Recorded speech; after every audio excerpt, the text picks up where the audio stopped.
विश्वं दर्पण दृश्यमान नगरी तुल्यं निजान्तर्गतं पश्यन्नात्मनि मायः बहिर्बोधभूतं यथा निद्रया या साक्षात् कुरुते प्रबोधसमये स्वात्मानमेवाद्वयं तस्मै श्रीगुरुमूर्तये नमः। श्रीदक्षिणामूर्तये वसुदेवसुतं देवं कंसचाणूरमर्दनं देवकी परमानन्दं कृष्णं वन्दे जगद्गुरुं नारायणं नमस्कृतं नरं चैव नरोत्तमं देवीं सरस्वतीं व्यासं ततो जयमुदीरयेत्। ओम। इस वीडियो में 14वें अध्याय का 25वां श्लोक क्या है? मानापमानयोस् तुल्यस्य तुल्यो मित्रारपिछयो सर्वारंभ परित्यागी गुणातीत स उच्यते। जो मान अपमान में समान है, शत्रु और मित्र के पक्ष में सम है तथा सब प्रकार के आरंभों को त्यागने वाला है, वो गुणातीत कहलाता है? वो गुणातीत कहलाता है। यानी वो बाह्य समान सत्ता में, वो समान सत्ता में मान लो स्थित है अपने स्वरूप में, इसलिए मान अपमान तथा शत्रु मित्र के पक्ष में तुल्य रहता है ना, नहीं होता है। वो हमेशा जो है तुल्य रहता है, दोनों में है मान अपमान, उसमें तुल्य रहता है। गुणातीत च उच्यते। अब होता क्या, मान लीजिए दृष्टा मात्र रहता है, वो अनात्मा में आत्मबुद्धि होने से अर्थात देहात्म बुद्धि होने से ही आरंभ होता है। उसकी देह बुद्धि नहीं है तो आरंभ कैसे होगा, है ना? अथवा जब सृष्टि की सत्ता ही नहीं तो आरंभ कैसे होगा, किसमें करेगा आरंभ? इस प्रकार आरंभ का ना होना ही उसका सर्वारंभ परित्याग है। मनोराज्य द्वारा भले ही कोई 50 मंजिल, आप मान लो 100 मंजिल 50 मंजिल का मकान बना दो, बिल्डिंग बना दो, परंतु उस मकान के ऊपर नीचे बीच में इधर उधर तो आकाश रहेगा। वो बिल्डिंग भी आकाश से भिन्न और है क्या, मकान की तो सत्ता ही नहीं है, सब आकाश मात्र है। यहाँ जो इस बिल्डिंग का आरंभ है, मकान का आरंभ है, वो मनोमात्र ही है। हुआ कि नहीं हुआ? आरंभ हुआ ही कहाँ? यही उसका सर्वारंभ परित्याग है। अतः आरंभ का त्याग केवल निवृत्ति निष्ठ ही कर सकता है। सच्चा सर्वारंभ परित्यागी तो आत्मनिष्ठ है और वही गुणातीत है। ये सब गुणातीत के लक्षण स्वयं वेद्य है। देखो, ये दूसरा व्यक्ति किसी दूसरे तत्वज्ञानी को देखकर ये नहीं बता सकता कि ये गुणातीत है, ठीक है? वो स्वयं जानता है, ठीक, आत्म स्वयं वेद्य है, उसे कोई दूसरा जान नहीं सकता। ये संकेत यहाँ पर जो चर्चा की ये भगवान ने, वो केवल संकेत मात्र है, ठीक है? दूसरे व्यक्ति को जानने के लिए नहीं, आप अपने आप को जानो। मान से संसारी प्रसन्न होता और साधक दुखी होता है नहीं, तथा अपमान से संसारी दुखी होता और साधक प्रसन्न होता है। सिद्ध के लिए मान अपमान दोनों एक हैं। मानापमान शब्द केवल देहाभिमानी के लिए यथार्थ हैं। जो देह को ही अपना सब कुछ समझता है उसी के लिए मान अपमान शब्द पर्याप्त यथार्थ है, किंतु जिसको देहाभिमान नहीं है उसके लिए तो मानापमान शब्द बिल्कुल निरर्थक है। उसकी दृष्टि में ना तो मान है ना अपमान है, दोनों बराबर। जो लोग मुर्दे को खूब फूल चढ़ाते हैं, मालाएं चढ़ाते हैं, तो उनसे उनका कुछ सम्मान होता है? नहीं, कोई सम्मान नहीं होता। कौन सा सम्मान होता है उसमें? फूल चढ़ा दो, है? नहीं है। तुल्यस्य तुल्यो मित्रारिप क्षयो, यानी एक मित्र पक्ष दूसरा शत्रु पक्ष। जो कुछ नहीं देता उसको लोग अरी मान लेते हैं, कहते हैं अरे ये तो हमारे काम का नहीं है, इसलिए ये नहीं है ना? ठीक है। मित्र पक्ष है, बिल्कुल कल्पित है। मेद्दति इति मित्रा, मित्र का मक्खन क्या होता है? मेद्दति इति मित्रा। मेद्दति माने स्नेहयति, जो मक्खन लगाता है, खिलाता पिलाता है, उसका नाम मित्र। मेद्दति स्नेहयति, और जो कुछ नहीं देता उसका नाम अरि, ठीक है? इसलिए दोनों पक्षों में समान रहना चाहिए। शरीर का कभी रूखा रहना भी आवश्यक होता है, कभी चिकना होना भी आवश्यक है। दोनों बराबर भलाई करते हैं। सर्वारंभ परित्यागी, संकल्प पूर्वक जो बड़े बड़े आरंभ किए जाते हैं, इतना चंदा करेंगे, हैं? महात्मा लोग भी संकल्प करते हैं ना, इतना बड़ा यज्ञ बनाएंगे, इतना बड़ा उत्सव करेंगे, ये करेंगे वो करेंगे। इसमें कहीं ना कहीं कुछ ना कुछ स्वार्थ की बात होती है, नहीं तो इतनी मेहनत कौन करे? उनसे मेहनत मजदूरी भावना भी कहीं कहीं जरूर रहती है, नहीं तो आदमी बड़ा आरंभ कर ही नहीं सकता। इसलिए गुणातीत होकर रहना हो तो बड़े बड़े जो आरंभ है वो नहीं करने चाहिए, ठीक है, छोटे छोटे, छोटे छोटे करो। इसलिए बोला सर्वारंभा ही दोषेण धूमे धूमे नाग्निर आवृतता आवृता, कहा है ना भगवान ने, कहा है कि जिसमें आग में धुआं रहता है, धुएं जैसे आग को ढक लेती है, वैसे तुम जितना आरंभ करोगे, जितना काम बढ़ाओगे, वो दोष युक्त जरूर रहेगा। संसार में हाँ करना दुख का मूल और ना करना दुख से छूटने का उपाय। इसलिए नेति नेति ये महावाक्य से बड़ा है, ठीक है, क्योंकि नेति नेति में जो इति शब्द है उसका अर्थ है तत्त्वमसि अहम ब्रह्मास्मि भी है, इति शब्द का, है ना। जब हम नेति नेति बोलते हैं तब उसका अर्थ वही होता है जो तेजो बिंदु उपनिषद में आया है, क्या, अहम ब्रह्मास्मि नास नासत्येव, है, मतलब वो इति शब्द का ही अर्थ है। इसलिए ना कहने में कल्याण है और हाँ कहने में बंधन है। जहां हाँ बोला वहां फंसे। पूछे भाई तुम्हारे पास पैसा है, बोला है, और तुरंत बोला दे दो, ठीक है, तुरंत चला है। किंतु यदि वो कहे हाँ है तो कहेगा 2 रुपए, अगर नहीं है भाई पैसा है, बोले नहीं है तो तुरंत भाग जाएगा, बोला है तो बोला दे दो थोड़ा, तो फिर तुम उधार देने के बाद पीछे पीछे घूमोगे। इसलिए ना में जितना मंगल है उतना हाँ में नहीं है, नहीं है। इसलिए गुणातीत तीता सा उच्चते, न करते करते कभी हाँ हो जाए तो कोई दोष नहीं है, लेकिन हाँ करके ना करोगे तो बड़ा भारी दोष लगेगा, तुम्हारे दुश्मन बन जाएंगे। दुश्मन बनाने का तरीका यही कि पहले हाँ बोलो फिर ना बोलो, नहीं भाई पहले ही ना बोलो। कभी कभी हाँ भी कर दिया करो, ऐसा नहीं है कि हर चीज में ना भी बोलो, कभी कभी हाँ भी करो भाई। कोई आदमी जरूरतमंद है ना, सही में उसकी अगर वो पूरी हो जाती है उसका करना भी चाहिए, मतलब हमारा अभिप्राय ये कहने का नहीं है, मैंने उदाहरण दिया एक। अब इसके बाद क्या है, 26वां श्लोक क्या है, माम चा यो अभ्यभिचारेण भक्ति योगेन सेवते सा गुणान समतीते तान ब्रह्म भूयाय कल्पते। देखो भगवान ने क्या कहा है 26वें श्लोक में, उन्होंने बोला कि जो पुरुष अनन्य भक्ति योग के द्वारा मेरा भजन करता है वो इन गुणों को पार करके ब्रह्म स्वरूप की प्राप्ति में समर्थ होता है, ठीक है, ये बोला। अच्छा, भक्ति भी 2 प्रकार की होती है, एक व्यभिचारिणी और एक अव्यभिचारिणी। अब आज शंकर जी की पूजा कर रहे हैं, कल भगवान श्री कृष्ण की, फिर छोड़ दिया, फिर राम की, फिर छोड़ दिया हनुमान जी की, इस प्रकार जिसकी उपासना बदलती रहती है वो व्यभिचारिणी भक्ति है। ऐसे उपासक का कल्याण अधिकतर नहीं होता यदि निरंतर एक इष्ट, एक गुरु और एक मंत्र, ये है शास्त्र विधि, और एक शास्त्र, तब अव्यभिचारिणी भक्ति है। एक इष्ट, एक गुरु, एक मंत्र, एक शास्त्र है। जो भक्ति इस लोक परलोक और सिद्धियों के सुख को त्याग कर निष्काम भाव से की जाए वो अव्यभिचारिणी भक्ति है। उसको अहेतुकी भक्ति भी कहते हैं, ठीक है, अथवा उत्तम, बोला ना, उत्तम के अस बस मन माही सपने आन पुरुष जग नाही। ये उक्ति के अनुसार जिसकी दृष्टि अपने इष्ट के सिवा दृश्य की कोई सत्ता नहीं है, जिसे संपूर्ण प्रपंच इष्टमय प्रतीत होता, राममय सिया राममय सब जग जानी करहूं प्रणाम जोरी जुग पानी, है ना, उसकी भक्ति क्या है, अव्यभिचारिणी है। इसे ही अनन्य भक्ति कहते हैं, क्योंकि यहाँ अन्य का अत्यंता भाव है। तो जो ऐसी भक्ति करता है वो ब्रह्म भाव को प्राप्त होने में समर्थ होता है। वो भक्त पूर्ण परिपक्व होने पर सगुण भाव को पार करके निर्गुण ब्रह्म भाव प्राप्त कर सकता है। इस प्रकार भक्ति करते करते जब वैराग्य होगा तब विचार द्वारा तत्व ज्ञान की प्राप्ति होगी। ये मेरा कहने का उपाय है, ठीक है। तब पहले भक्ति करेगा, फिर वो क्या होगा उसके बाद तत्व ज्ञान होगा। तो भगवान ने पहले तो गुणातीत होने का उपाय बताया कि आत्मा करता नहीं है, गुण ही करता, बताया ना, बताया, ये बताया भाई उन्होंने।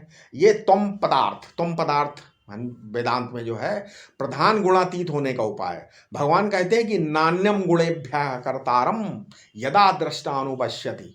तुम तो दृष्टा हो और गुण है, गुण क्या है, कर्ता। हम्म? और मैं दोनों से परे हूं, बोला गुणे भयश्च, गुणे अभ्यश्च परम वेत्ति आत्मानम। मैं दोनों से परे हूं, लेकिन तुम इस तत्व से बहुत ज्यादा प्रेम नहीं करना, क्योंकि बहुत तत्व भी दुखदाई हो जाता है। जो अत्यंत तत्व प्रेमी वो अंत में दंभी हो जाता है, क्योंकि वो निरंतर तो रहेगा नहीं, और जब नहीं रहेगा तो दिखाना पड़ेगा कि तत्व बना हुआ है हमारे अंदर। ठीक है। अच्छा, अब जो तत्पदार्थ प्रधान उपाय है वो ये है कि परमात्मा भी गुणातीत है और आत्मा भी गुणातीत है। समझ में आया? इसलिए गुणातीत परमात्मा में वृत्ति लगाओगे तब भी गुणातीत हो जाओगे, और गुणातीत आत्मा में अगर स्थित हो जाओगे तब भी गुणातीत हो जाओगे, है ना। असल में आत्मा परमात्मा दोनों शब्दों का अर्थ गुणातीत ही है। यदि कोई ये कहे कि भक्ति योग के से भगवान की सेवा करेंगे और गुणातीत हो जाएंगे, तो हम बोलते हैं कि नहीं, नहीं होंगे। क्यों नहीं होंगे? इसलिए नहीं होंगे कि भक्ति योग नहीं रहेगा, कभी नहीं रहेगा। जब नहीं रहेगा तब भी मानोगे कि भक्ति योग है। तो हफ्ते में एक दिन अगर आप जाके प्रेयर करोगे और भगवान के भक्त बन जाओगे, थोड़ी देर के लिए हाजिरी लगाए, बोले कि भाई भक्तराज हैं, नहीं नहीं तब कैसे, ऐसा नहीं, बोले अव्यभिचारेण भक्ति योगेन। भक्ति योग में व्यभिचार ना हो। व्यभिचार कब नहीं होगा? ठीक है। भक्ति योग भगवान के प्रति अव्यभिचारी हो तो जब तक आत्मा के अतिरिक्त परमात्मा रहेगा तब तक भक्ति योग अव्यभिचारी नहीं होना ही नहीं है। अव्यभिचारी हो ही नहीं सकता।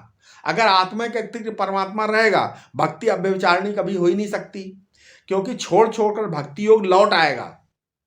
बार बार अन्य के प्रति किया हुआ भक्ति योग लौट आएगा। इसलिए प्रत्यक्ष चैतन्य भेदेन जब परमात्मा होगा तब अव्यभिचारी भक्ति योग होगा, और तब तुम गुणातीत तो हो ही जाओगे। इसलिए बोला है ना। क्या बोला? सा गुणान समतीते तान ब्रह्म भूयाय कल्पते। गुणों का अतिक्रमण होकर ब्रह्म भूयाय कल्पते, मतलब ब्रह्म भवनाय कल्पते, वो ब्रह्म हो जाएगा। होने के अर्थ में ही ब्रह्म भूय बोलते हैं। अब ये प्रश्न उठा कि आपकी भक्ति करेगा अव्यभिचारी और होगा अपना, तो कोई तो कायदा नहीं, कोई न्याय नहीं। वो तो जिसकी भक्ति करे वही होना चाहिए उसे। भक्ति करेंगे भगवान की और हो जाएंगे ब्रह्म। ये कैसे? इसका अर्थ है कि ब्रह्म और भगवान एक ही होने चाहिए, हैं? इसलिए बोलते हैं एकत्वम स्थापितम चेत, चेत तहिर भगवत भक्ता ब्रह्म भूयाय कल्पते। यदि ब्रह्म और भगवान में एकत्व स्थापित है तब तो भगवत भक्त ब्रह्म हो जाएगा और ब्रह्म भक्त भगवान से मिल जाएगा। ठीक है। इसलिए बोलते ते प्राप्नुवन्ति मामेव भगवंतम एव। असल में जो भगवान श्री कृष्ण का ये जो माम शब्द है, माम प्राप्नुवन्ति मामेव, माम है, ये बड़ा गड़बड़ झाला है माम में। कभी तो महाराज अपने को यदुवंशी बनाकर माम बोलते नहीं, और कभी पांडवों का संबंधी बनाकर अहम बोलते हैं, कभी मनुष्य रूप से अपने को अहम बोलते हैं, कभी विश्व रूप से अहम बोलते हैं, कभी ब्रह्म रूप से अहम बोलते हैं, कभी सर्वात्म रूप से अहम बोलते हैं। अरे ऐसा लगता है कि इनको किसी भी चीज को अहम कह देने का कोई डर नहीं है, इनके अहम के सिवाय दूसरी चीज है ही नहीं। भगवान बोले कि क्या बोलते हो, जो मेरी भक्ति करेगा वो ब्रह्म हो जाएगा। हाँ हाँ हाँ, ऐसा बोलो क्योंकि जिसको हम ब्रह्म ब्रह्म बोलते हैं ये मुझ में ही प्रतिष्ठित है। बोले ब्रह्मणो ही प्रतिष्ठा हम। बोले प्रतिष्ठति अस्मिन इति प्रतिष्ठा। ब्रह्म कहाँ रहता? बोले महाराज, बोले कि प्रत्यक्ष चैतन्य भेदेन ब्रह्मणो ही प्रतिष्ठा हम। मैं जो प्रत्यक्ष चैतन्य हूं, कीट से लेकर हिरण्यगर्भ ब्रह्मा तक जो प्रत्यक्ष चैतन्य मैं हूं वही ब्रह्म की प्रतिष्ठा है। अब इस प्रसंग में फक्कड़ी बात क्या है? फक्कड़ी बात, यहां तो बहुत सारे लोग हैं। क्या है? एक बार श्री उड़िया बाबा जी महाराज से किसी व्यक्ति ने पूछा, कहा कि ये जो व्यक्ति शरीरधारी जीवात्मा है वो समष्टि उपाधिधारी ईश्वर का संकल्प है, ऐसा पूछा, बोला उसने। तो समष्टि ईश्वर ने व्यष्टिधारी जीव को अपने में धारण कर रखा है। इस पर श्री उड़िया बाबा जी महाराज ने कहा कि ऐसा नहीं है। बोले तब क्या है? ये कि समष्टि नाम की कोई चीज है, ये कल्पना ही व्यष्टि अंतःकरण की है। अंतःकरण ही समष्टि प्रपंच की कल्पना करके, ठीक है, जो अंतःकरणावच्छिन्न चैतन्य है, वही कल्पित समष्टि प्रपंचत्वाच्छिन्न चैतन्य के रूप में ईश्वरत्वेन भासता है। व्यष्टि जो चैतन्य की कल्पना समष्टि चैतन्य है, और समष्टि चैतन्य की कल्पना व्यष्टि चैतन्य नहीं है। यह है फकड़ी बात। इसका नाम आभासवाद नहीं है, इसका नाम प्रतिबिंबवाद भी नहीं है, कुछ नहीं है ये है? एक बार उनके एक प्रिय श्री उड़िया बाबा जी के आश्रम में एक पढ़े लिखे बाबूजी थे, उनके शिष्य थे। उन्होंने बोला श्री उड़िया बाबा जी महाराज से कि ये सारी दुनिया ईश्वर के स्वप्न में है, और ईश्वर स्वप्न देख रहा है, और ये दुनिया दिख रही है, और हम सब स्वप्न पुरुष उसके स्वप्न में इधर उधर घूम रहे हैं, और जब ईश्वर का स्वप्न टूटेगा तब हम मुक्त हो जाएंगे। तो क्या इसके लिए तब तक इंतजार करना पड़ेगा? तो बाबा ने बोला, श्री उड़िया बाबा ने बोला, अच्छा उसके स्वप्न में तो हम लोग हैं, लेकिन वो किसके स्वप्न में ये बताओ। समझ में आ गया है? ये है। अब इसके आगे कौन सा श्लोक है? एक मिनट, इसके आगे 27वां श्लोक क्या है? आखिरी श्लोक है ये। ब्रह्मणो ही प्रतिष्ठाहम अमृतस्या व्यस्य चा शाश्वतस्य चा धर्मस्य सुखस्य एकांतिकस्य चा। क्योंकि जो अमृत अव्यय शाश्वत धर्म स्वरूप और एकमात्र सुख स्वरूप ब्रह्म है, उसकी मैं प्रतिष्ठा हूं। भाई टीकाकारों ने इस प्रकार के श्लोक के कई अर्थ किए हैं तमाम। कोई इसे सगुण परक बताता है, कोई निर्गुण परक इसको बताता है। विवाद का मुख्य विषय ये प्रतिष्ठा शब्द है। इसमें प्रतिष्ठा, प्रतिष्ठा हम, यदि प्रतिष्ठा का अर्थ उपलब्धि स्थान लिया जाए तो सगुण परक हो जाएगा, और यदि इसका अर्थ आधार या अधिष्ठान लिया जाए तो निर्गुण परक अर्थ की संगति लग जाएगी। यहां ऊपर से तो सगुण उपासना का प्रसंग चल रहा है, तो सगुण परक अर्थ लगा लो, क्या ही फर्क। आप दोनों अर्थों का उल्लेख करते हैं, इसमें नहीं करते हैं। अब यहां अमृतस्य सभी विशेषण है ना कि षठयंत है, अतः इनका संबंध ब्रह्मणा पद के साथ होगा। इस प्रकार अमृतस्य अविनाशी, अव्ययस्य अविकारी, शाश्वतस्य नित्य, धर्मस्य धर्म रूप, एकांतिकस्य अखंड एकरस या एकमात्र सुखस्य सुख स्वरूप ब्रह्म की अहम मैं श्री कृष्ण प्रतिष्ठा उपलब्धि स्थान हूं। ये लगा दिया हमने, ठीक है। मतलब निर्गुण परक अर्थ में ब्रह्मण शब्द का अर्थ होगा श्याम ब्रह्म, श्री कृष्ण, और अहम पद का अर्थ होगा अहमर्थ शुद्ध साक्षी। तो साक्षी ही संपूर्ण प्रपंच का अधिष्ठान है, अतः सगुण ब्रह्म श्री कृष्ण का अधिष्ठान भी वही है।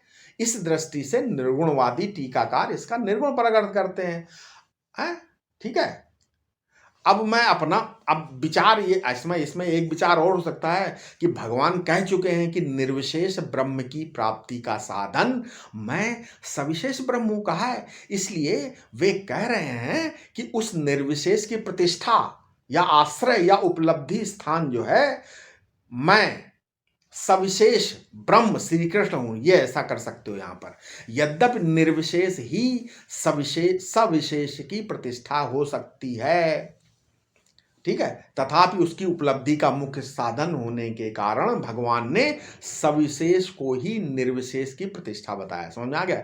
इसका ये कारण भी हो सकता है कि अर्जुन को ऐसी शंका न हो जाए कि हमें जब आपका निर्विशेष स्वरूप प्राप्त करना है तो हम आपकी उपासना क्यों करें, ठीक है। इसलिए ये उन्होंने यहाँ पे बताया है, ऐसा हो सकता है। नहीं हो सकता है। अब वही तो ब्रह्म की प्रतिष्ठा है कौन? बोले अहम है। नहीं, ब्रह्म की प्रतिष्ठा अहम नहीं है, श्री कृष्ण का प्रत्यक्ष चैतन्य है। अमृत की भी प्रतिष्ठा वही है, और अव्यय की भी प्रतिष्ठा वही है, शाश्वत धर्म की प्रतिष्ठा भी वही है, और एकांतिक सुख की प्रतिष्ठा भी वही है। सब इसी में रहते हैं, समझ लो। अच्छा, अब एक और बात है, वो क्या है कि पहले ईश्वर कृपा से मान लीजिए कुछ भी, अब आप कुछ भी पढ़ो, कोई भी थीसिस निकाल लो, हैं, डिग्री ले लो, हैं, कि 14वें लेकिन डिग्री कैसे मिले, उसमें क्या है, जैसे 14वें अध्याय में जो ब्रह्म शब्द है ये पूर्ण तत्व का वाचक कभी भी नहीं है, ठीक है। क्यों? जहां ये कहा गया है कि मम योनिर्महद ब्रह्म तस्मिन गर्भम दधाम्यहम कहा है, वहां ब्रह्म महद ब्रह्म है। और जहां कहा है कि तासाम ब्रह्म महद योनिर्हम बीज प्रदाह पिता, वहां भी ब्रह्म प्रकृति का महद ब्रह्म का ही वाचक है। फिर जहां ब्रह्म भूयाय कल्पते का, वहां भी ब्रह्म भवनाय प्रत्यक प्रत्यक अधिष्ठानाय, है ना। तो ब्रह्म शब्द का अर्थ महद ब्रह्म ही है। तो जिस महद ब्रह्म से उपक्रम किया उसके अधिष्ठान रूप से वो हो जाता है। तब फिर ब्रह्मणो ही प्रतिष्ठाहम का अर्थ ये भी करना चाहिए ऐसे कि जो ह्रास वृद्धि को प्राप्त होने वाली, संकोच विस्तार को प्राप्त होने वाली प्रकृति है, वो मोर की पंख की तरह कभी फैल जाती, कभी लिपट जाती, कभी सिकुड़ जाती है। जैसे मोर का पंख नाम बर है ना, बर होता है, वैसे ब्रह्म की तरह उसका भी धातु है ब्रह्म। इसलिए ये जो समटने और फैलने वाली प्रकृति है, ब्रह्म इसकी प्रतिष्ठा है, माने निर्विकार निर्विशेष निर्धर्मक चैतन्य मैं हूं। इसलिए ब्रह्मणो ही प्रतिष्ठा हम का ऐसा ही अर्थ होना चाहिए। फिर देखा है तमाम टीकाकारों ने इसका अर्थ किया है ऐसे तमाम प्रकार से। एक टीकाकार ने तो कहा ब्रह्मणो ही प्रतिष्ठा हम का अर्थ किया है कि ब्रह्मणो वेदस्य अहम प्रतिष्ठा, ब्रह्म माने वेद और मैं वेद की प्रतिष्ठा हूं, अर्थात वेद का परम तात्पर्य मैं ही हूं और वेदों की परम समाप्ति परिसमाप्ति भी मुझ में होती है, ऐसा टीका किया। अब ये मत समझना कि वेदों की परिसमाप्ति तो ईश्वर कृपा से रोज रोज हो जाती। कब होती है, कब होगी वेदों की परिसमाप्ति? जब प्रमाता अप्रमाता भवति, ठीक है, पिता अपिता भवति, देवा अदेवा भवति, वेदा अवेदा भवन्ति। मतलब सुसुप्ति दशा में, गाढ़ी निद्रा की दशा में वेद अवेद हो जाते हैं। तब फिर सृष्टि काल में वेद का उद्भाषक और प्रलय काल में वेद के निर्माण का स्थान प्रतिष्ठा रूप से कौन हुआ? परमात्मा ही तो हुआ, नहीं हुआ? प्रतिष्ठा रूप से अगर देखें तो प्रतिष्ठा तो वही परमात्मा ही हुआ आखिरी में, है। ऐसा आप समझ सकते हैं इसको, नहीं समझ सकते? यानी क्या हुआ, ये जो सुख स्वरूप परमात्मा की प्राप्ति के लिए व्याकुलता है ना, उसमें दोष दृष्टि नहीं करनी चाहिए। यदि कोई ज्ञान में सुख में आसक्त हो तो देखो उसको इसी रूप में परमात्मा मिल रहे हैं, ठीक है। अव्यभिचारेण भक्ति योगेन नहीं, इसलिए बोला है। वेदांती कह देते हैं कि जगत आत्मा नहीं है, ये उनका अधूरापन है, क्योंकि परमात्मा तो अद्वितीय दूसरा है ही नहीं। जैसे छांदोग्य उपनिषद बोलता है सर्वम खलविदम ब्रह्म, नहीं है। उसके बाद फिर बृहदारण्यक उपनिषद बोलता है सा एवेदम सर्वम ब्रह्मे वेदम सर्वम। छांदोग्य श्रुति फिर बोलती आत्मे वेदम सर्वम। फिर छांदोग्य उपनिषद में एक और जगह बोला अहमे वेदम सर्वम। यानी इसमें देखो, समझो एक बात, केवल गुणातीत हो जाना या असंग हो जाना, विवेक वैराग संपन्न हो जा, इतना पर्याप्त नहीं है, ऐसे काम नहीं बना। बल्कि ये जो उपाधि है जिसके कारण संसार दिखता है, अपने जो अंतःकरण की उपाधि भी, इंद्रियों की उपाधि भी, विषयों की उपाधि भी, जब सब परमात्मा स्वरूप हो जाए, क्योंकि परमात्मा के अतिरिक्त तो कुछ है ही नहीं, तो ये कैसे होंगे? तो ये भक्ति योग के द्वारा होंगे, नहीं? जब सब में भगवान आप देखोगे, अगर भक्ति योग से समझोगे तो। आप किसी नाम को पकड़ लो, एक रूप को पकड़ लो, नाम रूप को पकड़कर एक नाम को परमात्मा के रूप में पहचानो, ऐसे बोल सकते हो, है? नहीं है। तब क्या होगा, उपाधियों को भी माने और अंतःकरण इंद्रिय शरीर विषय सहित संपूर्ण प्रपंच को भी जब आप परमात्मा को पहचान लेंगे तो अव्यभिचारी भक्ति योग होगा। माने परमात्मा के सिवाय दूसरी वस्तु से प्रीति भक्ति कुछ ना हो, तब अव्यभिचारी भक्ति होगी। सा सर्वविद भजति माम सर्वभावेन भारत, नहीं, तब हो जाएगा वो इस तरीके से। ठीक है, गुणातीत होने का उपाय बताया पहले तो। ठीक है, तो गीता में भक्ति योग शब्द का प्रयोग अनेक प्रकार आया है ना, 13वें अध्याय में भी आया है भक्ति योग, नहीं आया? आया, चानन्य योगेन भक्ति अव्यभिचारिणी, बोला कि नहीं? और 14वें अध्याय में तो आया ही है, माम चा यो अव्यभिचारिणी भक्ति योगेन सेवते। उसके बाद अनन्य भाव से 15वें अध्याय में सा सर्वविद भजन्ति माम सर्वभावेन भारत। ऐसा भी आया है गीता में, कई जगह आया है। ठीक है, अब जैसे एक जगह आया है कि ब्रह्म भूयाय कल्पते, आए ना, ब्रह्म भाव की प्राप्ति हो जाती है। भक्ति के अंत में भी आया है, क्या है? ब्रह्म भूयाय कल्पते, ब्रह्म भावाय कल्पते। ठीक है, तो भाई यही है, भगवान की भजन, भगवान की भक्ति करो, नाम पूजा दाम, भगवानमय सृष्टि पूरी भगवानमयी बना लो, ऐसी शिक्षा है गीता का 14वां अध्याय। गीता तो अद्वैतामृत वर्षणी ही है, अम्बा है, माँ है। जैसे माँ अपने बच्चे को सब प्रकार के जीवन दान करती है ना, प्राण दान करती, शिक्षा दान, हित दान, इसी प्रकार गीता संपूर्ण प्राणियों को जीने की कला बताती है, सिखाती है, दिखाती है, अमृतत्व प्रदान करती, परमात्मा के साथ एक करती है ना। ठीक है, इसलिए भगवान का स्मरण करो और जीवन को सफल बनाओ। ठीक, अब इस प्रकार क्या हुआ? इस प्रकार ये जो अध्याय 14वां अध्याय क्या हुआ? पूरा हुआ। क्या हुआ पूरा अध्याय? ओम तत्सदिति श्रीमद्भगवत गीतासु उपनिषत्सु ब्रह्म विद्यायाम योग शास्त्रे श्री कृष्णार्जुन संवादे गुणत्रय विभाग योगो नाम चतुर्दशो अध्याय। ठीक है, कृपया इस वीडियो को साझा करें और लोगों तक पहुंचाएं। ओम शांति शांति शांति।